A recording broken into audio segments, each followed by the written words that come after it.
Hey, what's up?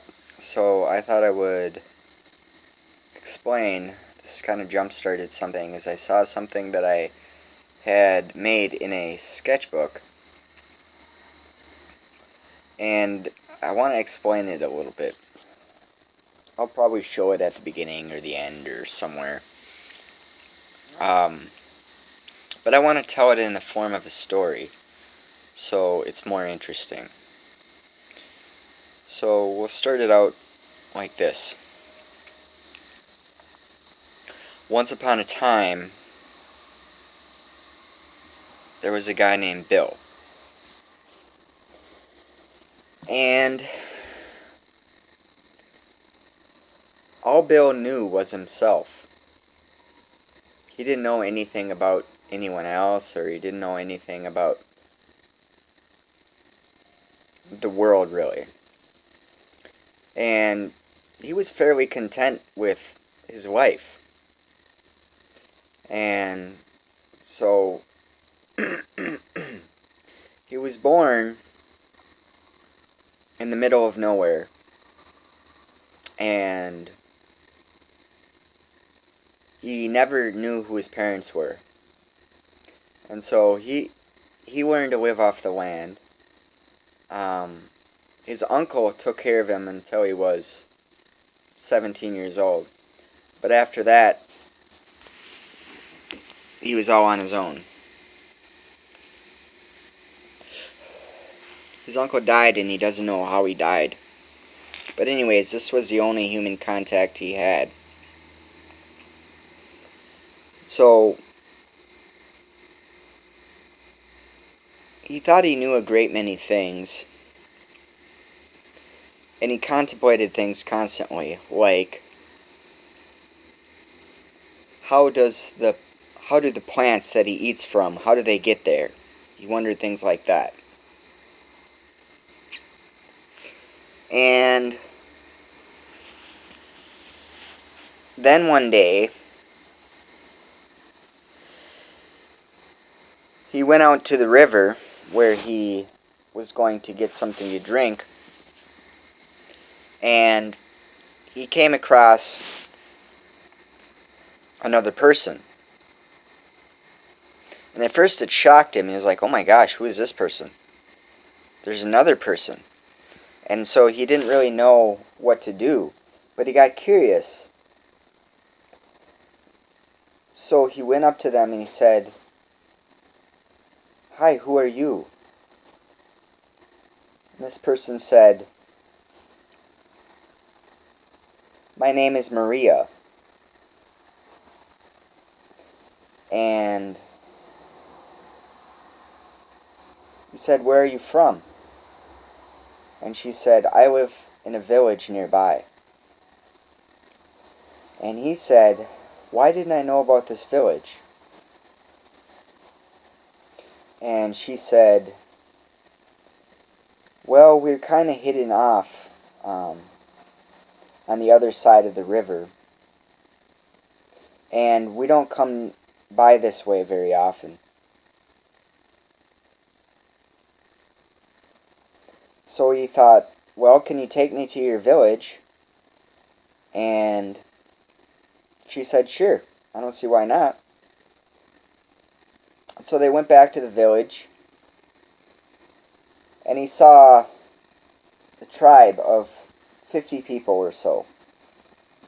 Men, women, and children, and a few old people, and some animals. And he started to wonder how these people lived, and they seemed like they had all these things that he didn't know what they were. So he would always ask, what's that? What's that? What's that? And they would tell him, and he thought, oh my gosh, this is amazing. They figured out all these things on how to do stuff. And then he asked them, he said,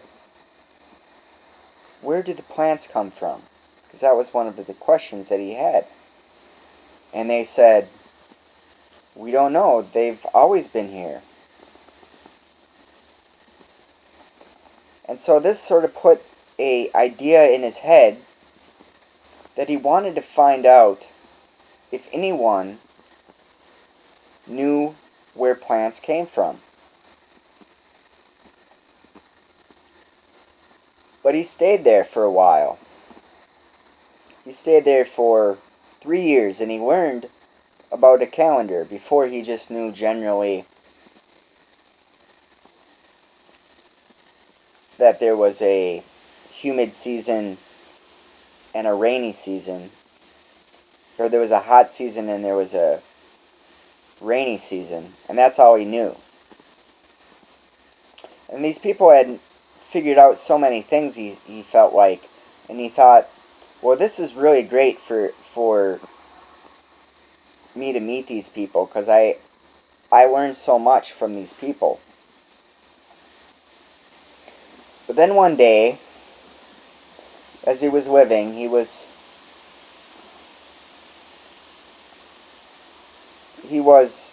opening a coconut, and he had to do this job for the people. He had to open up all the coconuts. It was his turn to do it. And he was doing it, and a child came by and took one and ran off.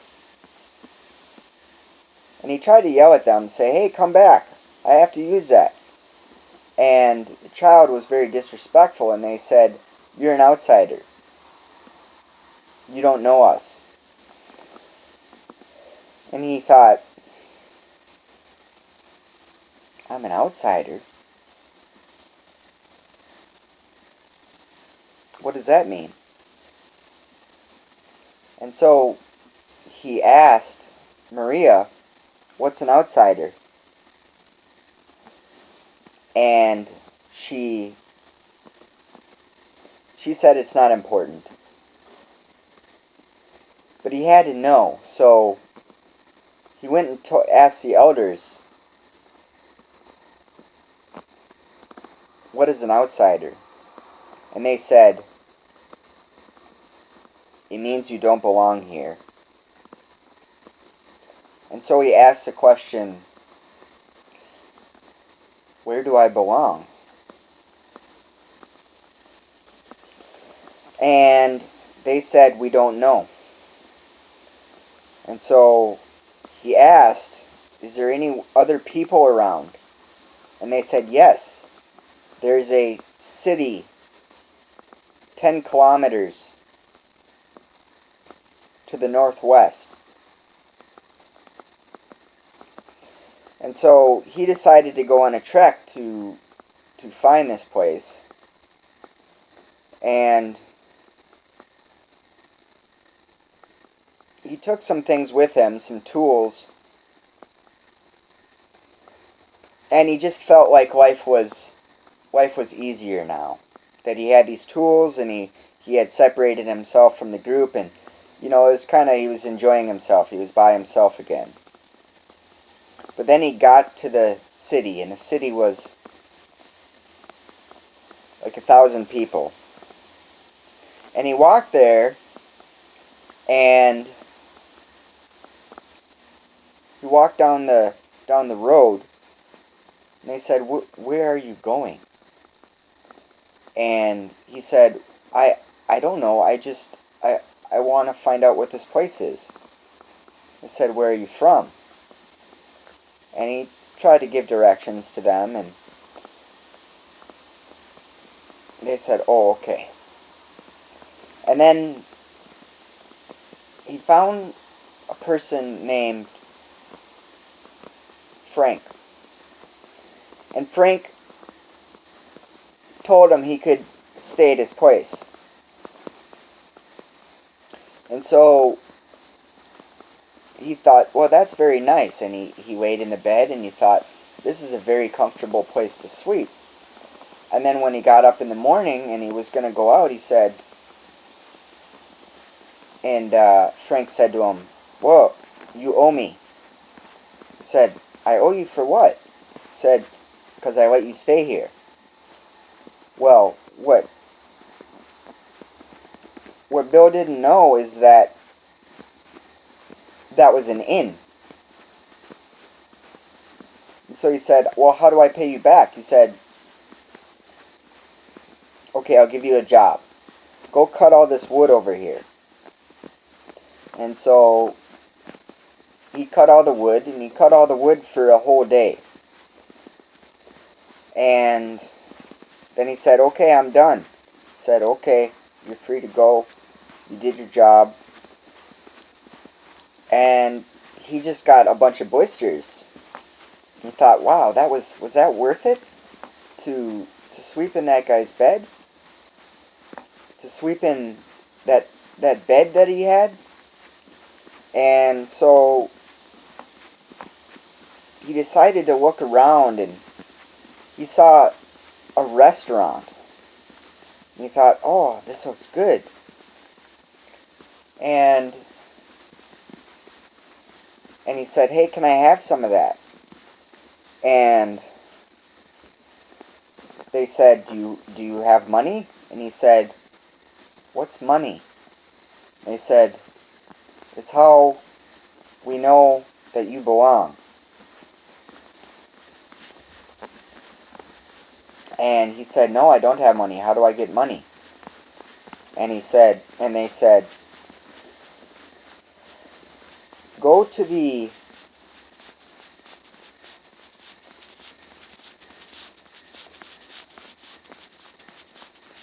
and he said,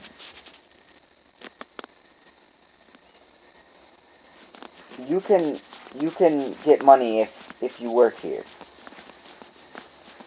So he said, okay, well, I get money. And they said, yes. So all the while he was doing this, he still had this question on his mind, like, where did the plants come from? And so they had him washing dishes in the back. That was a hard job, a lot of hot water, and he had to constantly keep up, and there was always things going wrong for him. But he got a meager wage, and he thought, this is what people make. And then, after the first day, he got enough to buy a meal. So he bought the meal, and he thought, wow, this is a really good meal. I really like this meal. And they said, well, you can work here again tomorrow, and we'll give you another meal. He thought, I don't know if I want to do that or not. It's like, he's constantly at work, sweating. And so he decided to keep going on, and then he went to the place next door, and the place next door had people cutting hair, and he said, hey, can you cut my hair? He had a mangy haircut. And they said, yeah, do you have money? He says, I can work for money. And they said, okay, this is what I want you to do.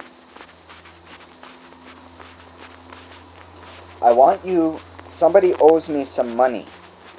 I want you to go get it. And he said, oh, okay. Where is this place? And he said, it's down the road. And he gave him directions to the place, and so he walked there. What he finds there is he finds a guy, and he has something on his skin. He's like, couldn't tell what that was. He goes, hey, you owe some so-and-so money. He goes, I'm not paying that. And he goes, well, I was told to collect money from you and give it to him so that I can get a haircut. And he goes, oh, I see how it is. And so he tells him, all right, this is what you got to do. If you want the money, this is what you got to do. You got to go down by the river.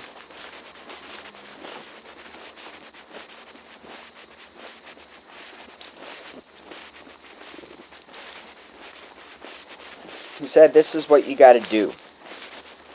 You got to go to this village, and you got to take their golden cup that they have. He said,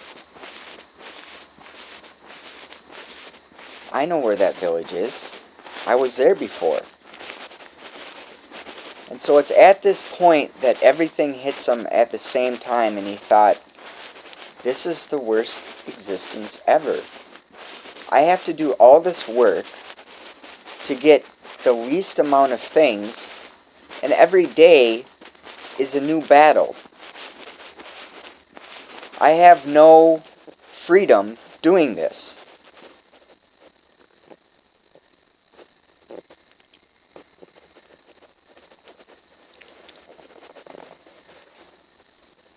And so he went back to the haircut place and he said, I don't want the job. And the guy says, well, you already agreed to it, and you know too much. So, the barber had called 3 other guys, and they came by, and they beat the crap out of him. And then he just thought, I want to go home. I want to go back to where I was. And then they told him, if you leave, we'll kill you. If you leave, you can never come back. And so he thought about it for a long time. And then eventually he said,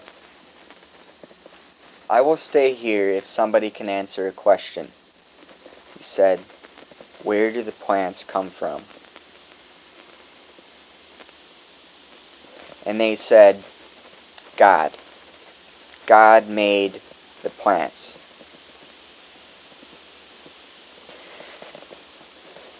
And he thought, God? What is this God thing? And then, so he ended up staying there, trying to find out more about this God person for 4 months, doing the worst jobs, working his butt off. And then eventually what happened is a wise man found out that he was there. And he comes up to the guy and he comes up to Bill and he says, what do you want to know?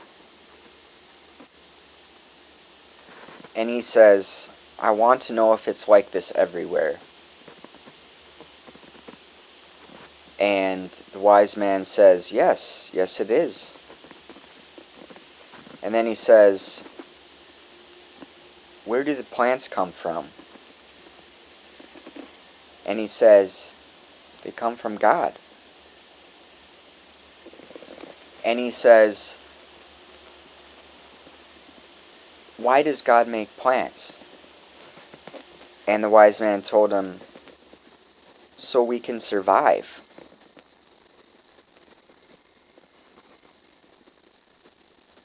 At this point, his suffering was so much that he broke down and cried. And he felt he would be in this city forever.